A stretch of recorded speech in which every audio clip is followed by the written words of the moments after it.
আজকের বাড়িতে খুব সহজেই বানিয়ে নিলাম বান ধোসা।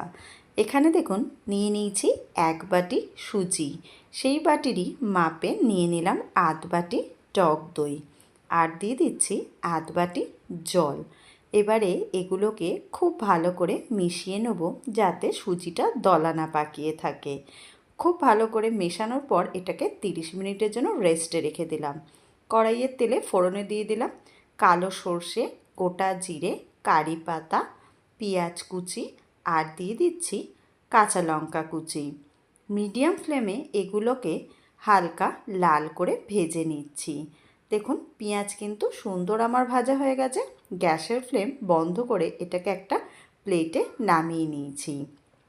30 মিনিট বাদে দেখুন ঢাকা খুলে দেখাচ্ছি সুজিটা কিন্তু সুন্দর ফুলে উঠেছে। এবারে এটাকে একটা মিক্সিং জারের মধ্যে দিয়ে খুব ভালো করে একটা স্মুথ পেস্ট তৈরি করে নেব। পেস্টটাকে দিয়ে দিলাম একটা বড় বোলের মধ্যে।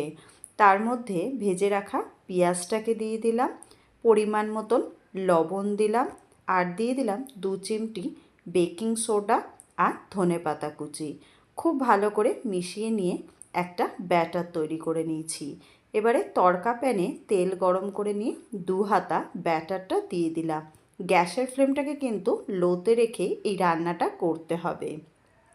এক পিঠ দেখুন সুন্দর লাল করে ভাজা হয়ে গেছে, 2 পিঠও একইভাবে লাল করে ভেজে তুলে নিলাম।